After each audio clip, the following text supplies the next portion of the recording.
रहीम, अस्सलाम वालेकुम। Sports magazine के साथ हाजिर हैं। सामने कलाम गुज़िश्ता शब न्यूजीलैंड लाहौर में पाकिस्तान को चौथे T20 मैच में 4 रन से हरा दिया और इस तरह 5 मैचों की सीरीज में 2-1 से सबकत हासिल कर ली।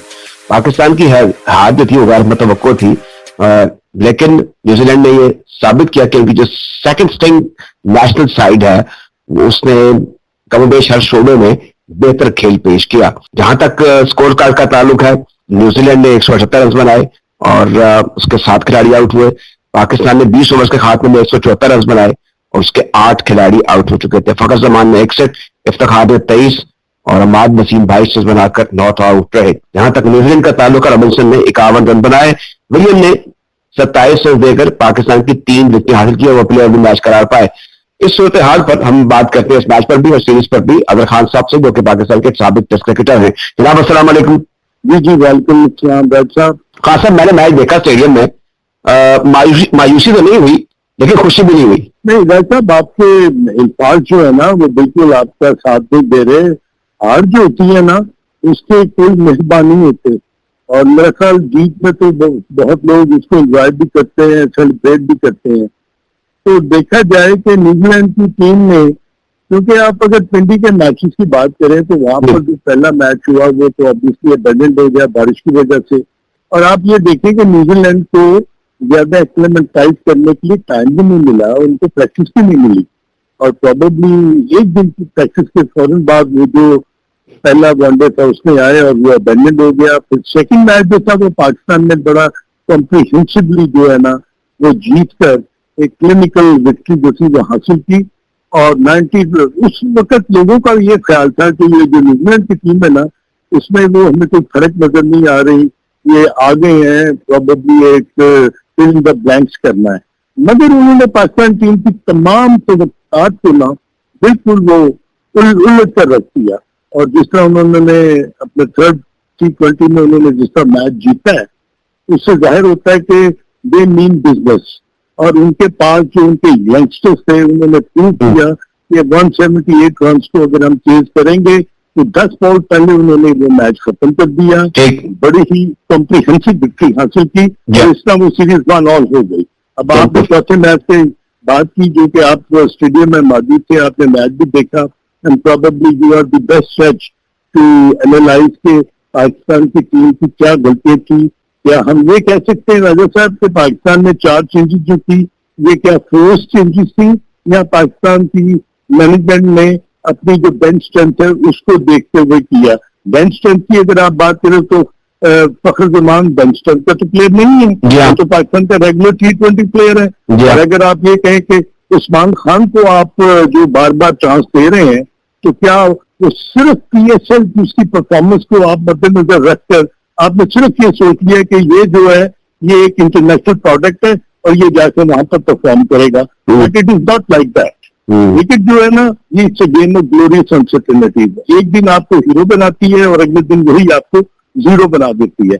और फिर जिस तरह 4 रन से न्यूजीलैंड ने ये मैच जीता, इससे जाहिर होता है कि अब उनके पास ना उनकी बेंच स्ट्रेंथ पर भी इतने प्लेयर मौजूद हैं कि वो जब 11 प्लेयर अपने या 15 प्लेयर बनाएंगे ना जब वर्ल्ड कप के लिए तो they will be very very choosy in their selection. 2-3 चीजें जो मैं और गौर करता रहा हूं, एक फिजिकल अपीयरेंस है हमारे प्लेयर्स, ये जेनेटिक्स भी होता है, आप कह लें वो क्रेज भी होती है।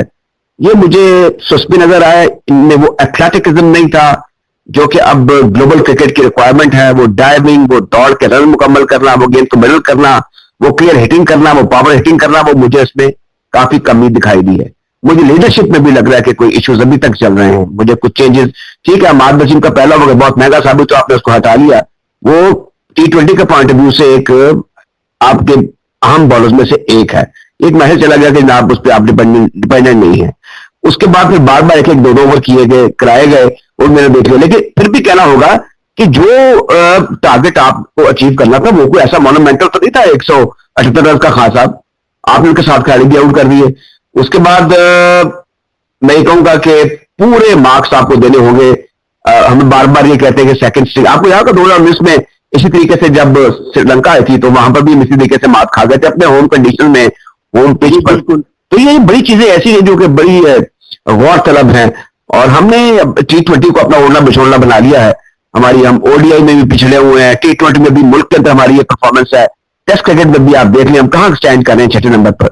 अब सारी बातें ये हो रही हैं, जो कोर इश्यूज हैं उनको एड्रेस करना होगा।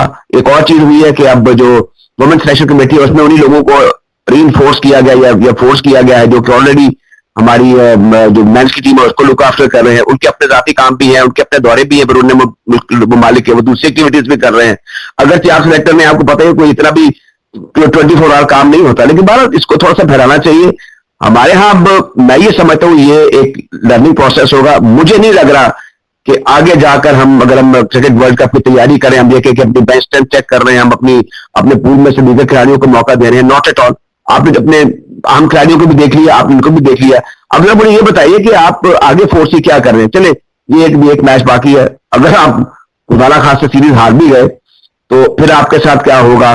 कौन से खिलाड़ी आपके ऐसे होंगे जो आप फिर दौरा इंग्लैंड या फिर फिर आप वर्ल्ड कप की किस तरीके से आप वो एक तैयारी कर सकेंगे जो बड़ा ग्लोबल इवेंट होता है? कुछ नजर आ रहा है आपको कुछ? राजा साहब, आपने बहुत ही उम्दा तरीके से इसको एलिब्रेट कर दिया है।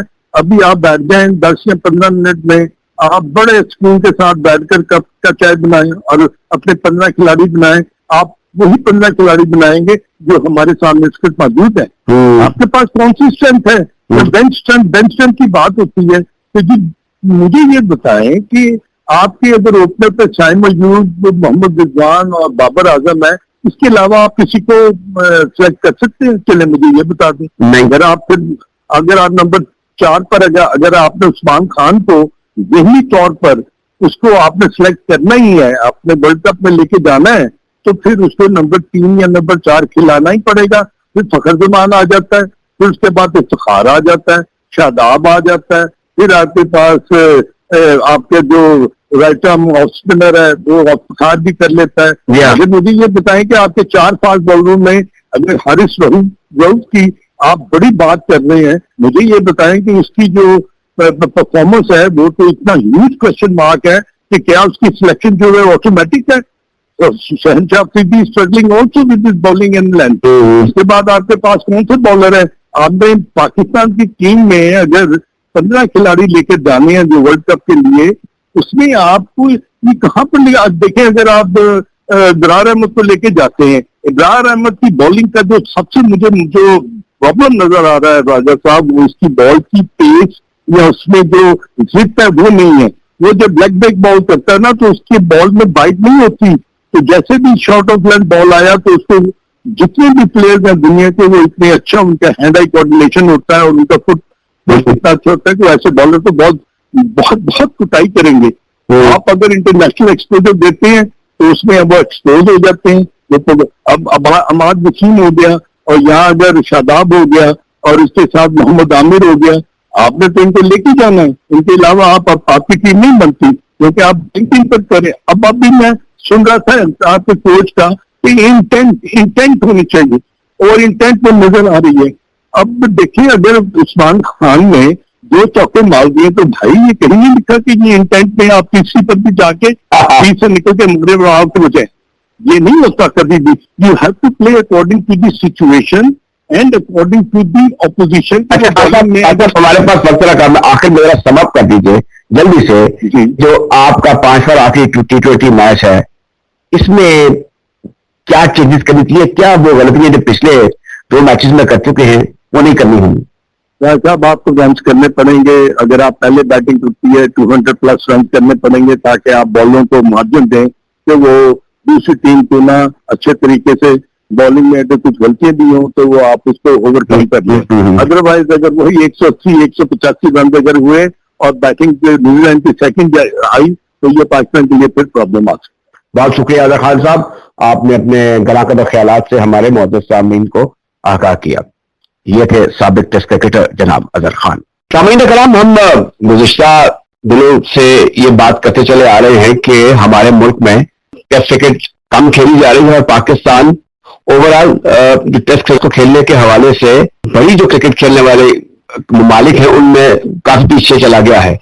इस सूरत हाल पर हम मजीद बात करेंगे और हमारे साथ मौजूद हैं जाने माने क्रिकेट कमेंटेटर रेहान नवाज साहब अंग्रेजी में कमेंट्री करते हैं, और मुझे ये शर्फ है कि इनके साथ बाहर तो किसी मुल्क का दौरा करने का एजाज हासिल नहीं हुआ, लेकिन मुल्क में बहुत से जो मैचेस हैं वो मेरे साथ एक सीनियर कॉलीग की हैसियत से ये माइक्रोफोन शेयर करते रहे। इनसे बात करते हैं। जनाब अस्सलाम वालेकुम। जी वालेकुम सलाम राजा साहब, क्या हाल है आपका?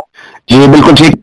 आपने तो टेस्ट क्रिकेट में बेतहाशा कमेंट्री की है, आपको नहीं लगता कि हम इसमें जरा पीछे चले गए हैं और इसीलिए हमारी ओवरऑल क्रिकेट की प्रोग्रेस है वो भी रुक गई है?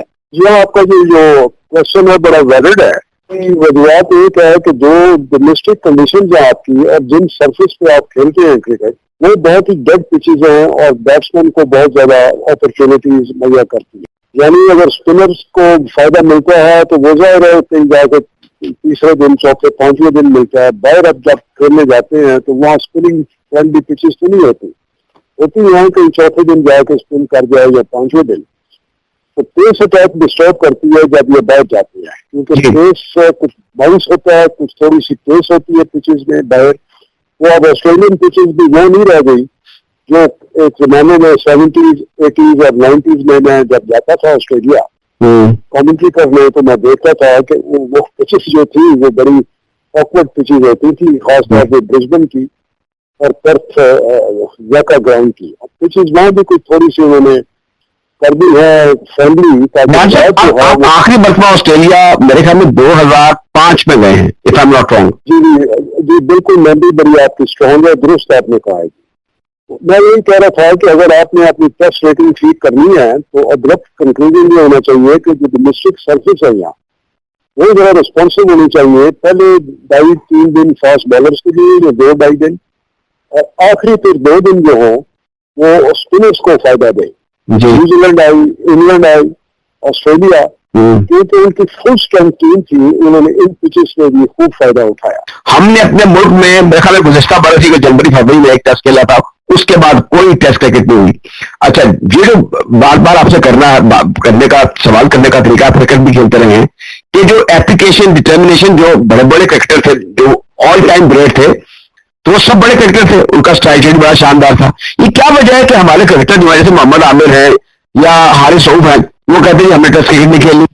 ये जैसे जी बड़ी सिंपल ये एक प्रोपोजिशन इन्वॉल्व है, क्योंकि अब पैसा इतना आ गया है क्रिकेट में, खासतौर पर T20 में, क्रिकेटर्स अब यही एक्सपेक्ट करते हैं कि T20 में आप लीग क्रिकेट खेल के आप खासा पैसा कमा सकते हैं। 5 डे क्रिकेट आप खेलेंगे तो इस पैसा आप बहुत कम कमाएंगे। अब टेस्ट मैचेस की तादाद भी कम होती है, T20 फ्रेंचाइज क्रिकेट इधर उधर सारी दुनिया में हो रही होती है, तो आप बहुत फायदा उठा लेते हैं। आप वेस्ट इंडीज की मिसाल ले लें, टेस्ट टीम बड़ी कमजोर है उनकी, वो एक टेस्ट जीत गया रिसेंटली ऑस्ट्रेलिया में, वो हो जाता है। पॉलिसी एट द टॉप तो फिर क्रिकेट बोर्ड को इसमें वे डाउन करनी चाहिए कि फर्स्ट क्लास क्रिकेट जो है उससे ज्यादा इंपॉर्टेंस देनी चाहिए। फर्स्ट क्लास क्रिकेट का स्टैंडर्ड तो बहुत डिक्लाइन हो गया। एक वक्त वो होता था फर्स्ट क्लास क्रिकेट का, चले बहुत पीछे न ले जाए, कम से कम 70 से स्टार्ट करें, 70s, 80s, 90s, यहाँ पे स्टैंडर्ड बहुत ऊंचा होता था और हमारे पास हमेशा अच्छे टेस्ट प्लेयर आए उस जमाने में बेशुमार। आप नाम देने से इधर इतना नहीं हमें मिलेगी अपॉर्चुनिटी कि हम सबका नाम ले सकें, लेकिन इसके साथ साथ फिर देखें बाद में डिक्लाइन होता गया स्टैंडर्ड फर्स्ट क्लास क्रिकेट का। बैट्समैन उसके 12, 13, 1500 हो गए, या फिर 200-300 होते, बल्कि 100 को फर्स्ट क्लास का होता ही नहीं, तो वो किसी न किसी तरीके से वनडे, T20 या फिर पाकिस्तान की टीम में आ जाता है। तो अब ये चीजें ऐसी टेस्ट टीम में आ जाता है। क्रिकेट का म्यार तो इसी तरह होगा ना जी, रिस्पॉन्सिव पिचेज होंगी, फर्स्ट क्लास क्रिकेट ज्यादा होगी, कुछ डिपार्टमेंट सिलेक्शन होंगे। अब जाहिर है मेरे ख्याल क्रिकेट डिपार्टमेंट्स की तो रिवाइव हो गई है। जी हाँ, ऑर्गेनाइजेशन जैसे स्टेट बैंक ऑफ पाकिस्तान की टीम एक वक्त बड़ा अच्छा परफॉर्म करती थी, अब दोबारा डिपार्टमेंट ऑर्गेनाइजेशनल क्रिकेट रिवाइव हो गई है। मैं दुरुस्त आपको कह रहा हूँ इस सिलसिले में। अभी देखे ना, अभी ये इंस्टीट्यूट ऑफ क्रिकेट में स्टेट बैंक की टीम कराची से लाहौर आई थी, फिर उसके बाद अपनी डिपार्टमेंटल क्रिकेट का इवेंट शुरू हो गया है, उसमें वो पार्टिसिपेट कर रही है, बड़ी अच्छी बात है। ये जो डिपार्टमेंटल क्रिकेट जो पीछे डिसअलाउ कर दी थी जी, वो उससे नुकसान बहुत पहुंचा, बहुत नुकसान हुआ। आपने कमेंट्री करना क्यों कम कर दिया या क्या वजह, क्या आप रिटायर हो गए हैं, क्या कहाँ हैं आप आजकल? मैं लीगल प्रोफेशन में इन्वॉल्व हूँ जी, सीनियर एडवोकेट हूँ सुप्रीम कोर्ट ऑफ पाकिस्तान का। तो प्रोफेशन तो शुरू से मैंने यही अडॉप्ट किया हुआ था। क्रिकेट के जमाने में जरा थोड़ी सी इन्वॉल्वमेंट कम थी लीगल प्रोफेशन में, लेकिन 2009 से जब श्रीलंका टीम पे अटैक हुआ लाहौर, वो आखिरी टेस्ट मैच था मेरा, तो आप भी उसमें इंगेज थे और भी हमारे 2-3 सीनियर कोलीग्स थे। उसके बाद फिर जाहिर है जिम्बाब्वे की टीम आई, 5 वनडे मैचेस खेलने वो थी, लेकिन टेस्ट क्रिकेट अब इसलिए अपॉर्चुनिटीज भी तो कोई नहीं है ना जी, फॉर्म कौन सा अवेलेबल है ये भी।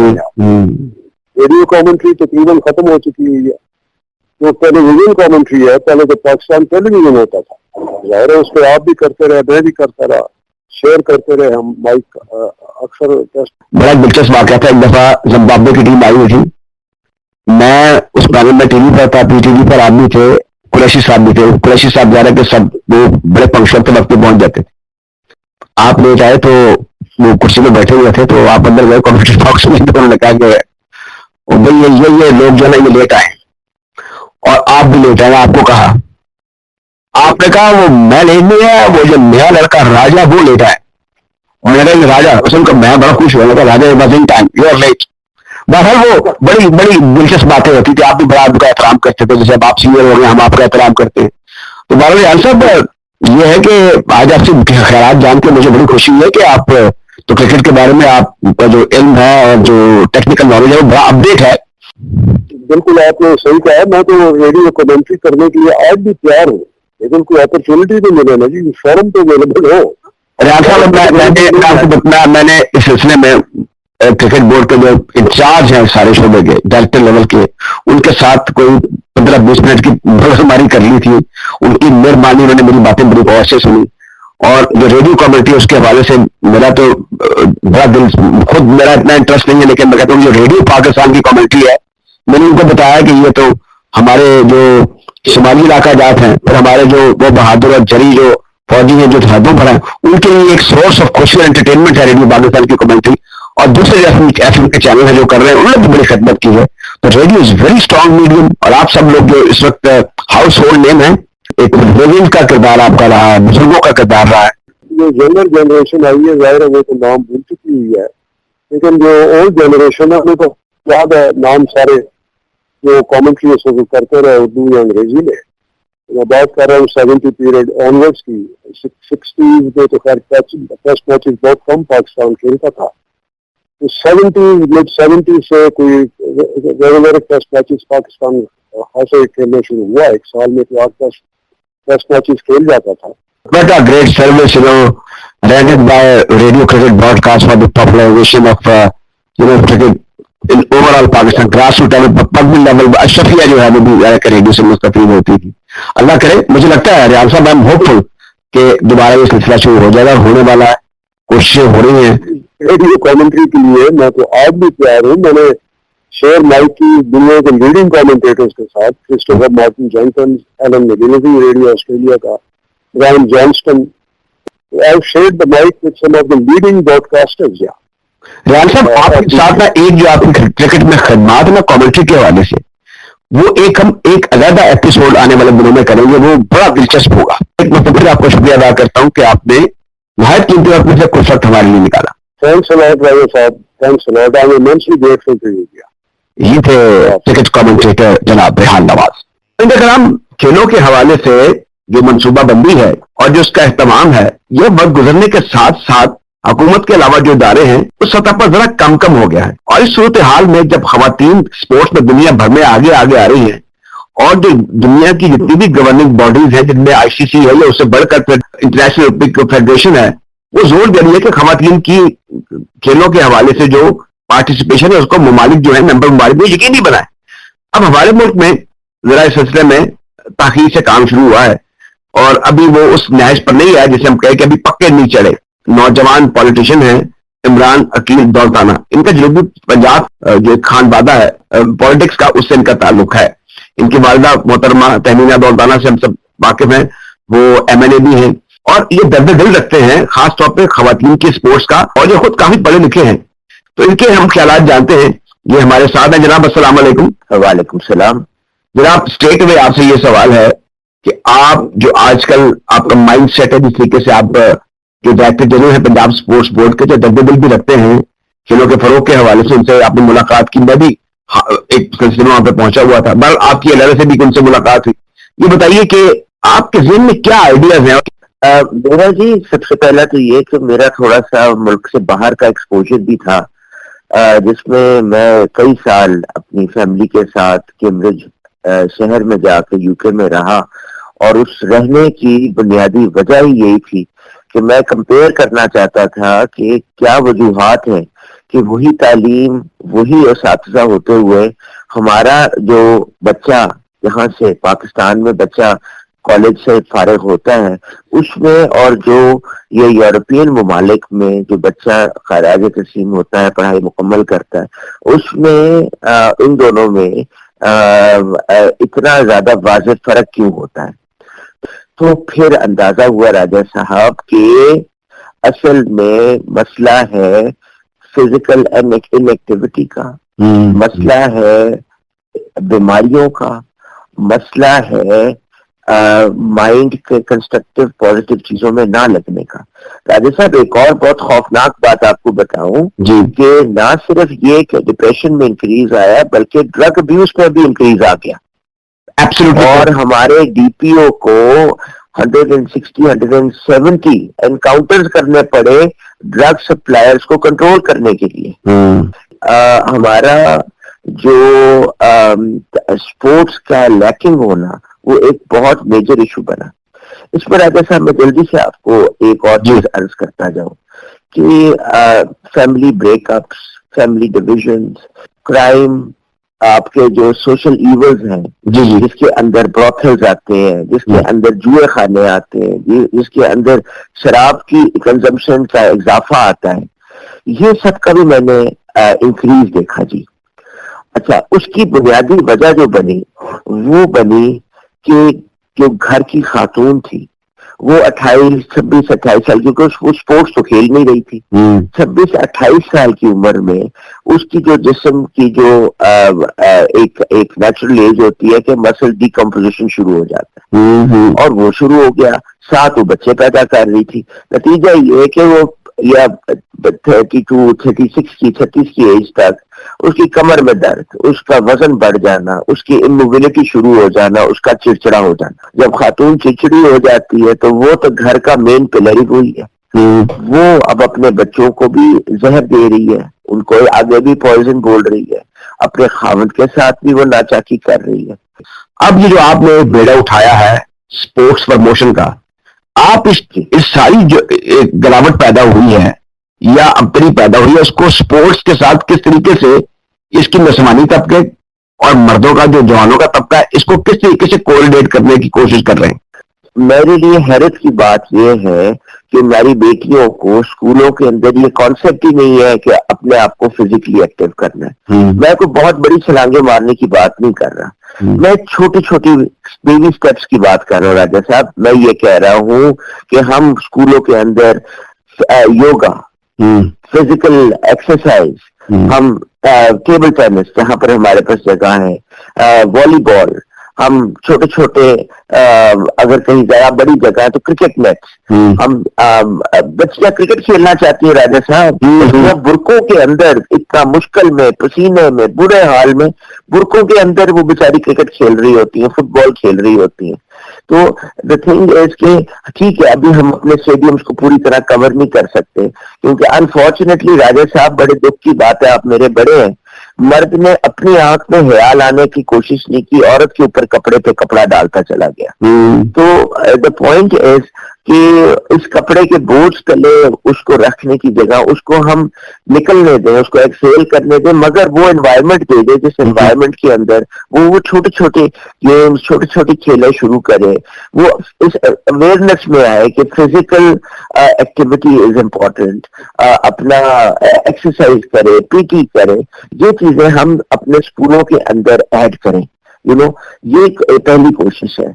दूसरी कोशिश ये है कि जो हमारे मौजूदा सेटअप्स मौजूद है, जिसके लिए मैं स्पोर्ट्स डिपार्टमेंट उस दिन हाजिर भी हुआ, पहले भी 2-4 दफा हाजिर हो चुका हूँ, कि जो हमारे स्पोर्ट्स ऑलरेडी मौजूदा फैसिलिटीज है उसमें हम खवातीन के लिए कुछ भी नहीं, सोचा हुआ हमने, और उसको लड़कों के लिए भी खैर हम अभी उस तरीके से यूज नहीं कर पा रहे, मगर लड़कियों के लिए तो बिल्कुल भी नहीं सोचा हुआ। तो मेरा फोकस ये है कि मेरी बेटियां, मेरी छोटी बहनें निकले, वो स्पोर्ट्स खेलें, वो एक्टिविटीज करें। देखिए एक और बहुत बड़ी चीज है जो कि हम भूल जाते हैं सारी चीज में, और वो है स्पोर्ट्समैन स्पिरिट।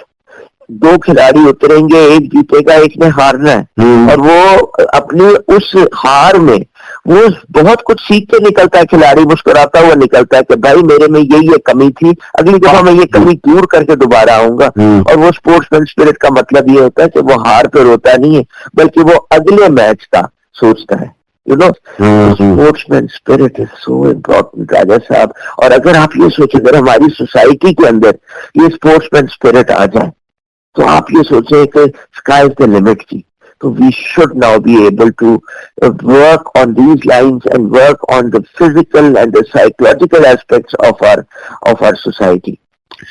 कि ये जो साउथ पंजाब है, ये सिर्फ बिहारी जहाँ से आपका ताल्लुक है, ये बच्चों में फिजिकली उनकी सेहत किस तरह की है, और जो कुछ आपने उनमें स्पोर्ट्स का टैलेंट देखा है बशमूल टेबल टेनिस और क्रिकेट, वो किस पाए का है? ये अभी तो आप देखिए ना जी, सिवाय कहीं जहां पर पेरेंट्स खुद कमिटेड हैं, या पेरेंट्स खुद स्पोर्ट्स से रिलेटेड है, या वो एक्सपोज्ड है, दे रियलाइज के इसकी क्या इंपॉर्टेंस है, तो वो तो ये जो शक्ल हमारी सोसाइटी के हैं उनको तोड़ के वो अपनी बच्चियों को निकालते हैं।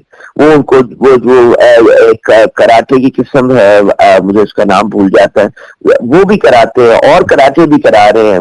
आपको बच्चियां खेलती हुई भी नजर आ रही हैं, खाती हुई नजर। मगर स्पोर्ट्स के लिहाज से अनफॉर्चुनेटली अभी वो फोकस नहीं आया जो हम चाहते थे। मगर मैं एक गुजारिश छोटी सी करूंगा, ये जो हमारी बच्चों में एक फॉल्स सेंस ऑफ एंटाइटलमेंट आ चुका है, मेरे बच्चे सबसे पहले तो उसको उठा के फेंक दें। मेरे बच्चे ये छोड़ दें कहना कि ये चाहिए मुझे, मुझे ये चाहिए, मुझे ये चाहिए ना। वो ये सोचे कि मैंने थूक नहीं फेंकनी, मैंने एक टॉफी का रैपर नहीं फेंकना, मैंने अगर कुछ गंद पड़ा है मैंने उसको उठा लेना है। मैं सॉरी, मैं छोटी सी बात से बात शुरू कर रहा हूँ। मैंने किसी के बारे में बुरा नहीं सोचना, मैंने किसी को गाली नहीं निकालनी, मैंने अपने बड़ों की इज्जत करनी है, मैंने सीखना है। So the point that I'm trying to make here is, no, we are not here to say I know it all. मैं तो ऐसा कल भी परसों भी आपसे सीख रहा था, मैं दूसरों से भी सीखूं। हम सारी जिंदगी सीखते हैं और अमल of improvement and development carries on, number 1। Number दूसरी बात ये कि हम अल्लाह का शुक्र है, हमें इतना प्यारा मुल्क मिल गया, इतना प्यारा दुनिया का ये देश है राजा साहब। ये 12,000 साल पुरानी सकाफत है पाकिस्तान की। ये दुनिया की सबसे पुरानी होमो सेपियंस का सिविलाइजेशन है जो आज तक मिली है। तो उस 12,000 साल पुरानी सिविलाइजेशन के हम लोग आगे इनहेरिटर्स हैं। तो हमें चाहिए कि हम ये सोचे कि हमने इंसानियत के लिए कंट्रीब्यूट करना है। आज मुझे बड़ा फख्र हुआ है, एक प्रिविलेज मिला कि मैं एक हाईली एनलाइटेंड शख्सियत से, नौजवान से बात कर रहा हूँ जो मुल्क का दर्द दिल रखते हैं। आपका ताल्लुक एक सियासी जमात पाकिस्तान मुस्लिम लीग नून से है, लेकिन आपने सबकी बात की और अच्छी बातें की, और ये अच्छी बात है कि आप स्पोर्ट्स के हवाले से आजकल पूरे तरीके से सरगर्म है। और मेरी दुआ है कि जो आप काम करना चाह रहे हैं उसमें आपको भरपूर कामयाबी हासिल हो। जनाब इमरान अकील दौताना साहब, आपका बहुत बहुत शुक्रिया कि आपने अपने कीमती वक्त में से कुछ वक्त हमारे प्रोग्राम स्पोर्ट्स मैगजीन के लिए निकाला। बहुत शुक्रिया जनाब, बड़ी मेहरबानी जनाब। ये थे जनाब इमरान अकील दौताना। पाकिस्तान और वेस्ट इंडीज की वुमेन टीमों के दरमियान क्रिकेट सीरीज जारी है। वेस्ट इंडीज की टीम ने वनडे सीरीज में पाकिस्तान पर 3-0 से कामयाबी हासिल की, जबकि 3 मैचों पर मुश्तमिल T20 सीरीज का पहला मैच इस वक्त कराची में खेला जा रहा है। लाहौर में पंजाब स्पोर्ट्स बोर्ड के ज़रिए तमाम पिंक गेम्स का आगाज मई के पहले हफ्ते में होगा। इन दोनों मौज़ूआत पर इंशाअल्लाह आइंदा स्पोर्ट्स मैगजीन में गुफ्तगू होगी। प्रोग्राम के प्रोड्यूसर शाहरुख फखर और मेजबान राजा असद अली खान को इजाजत दीजिए।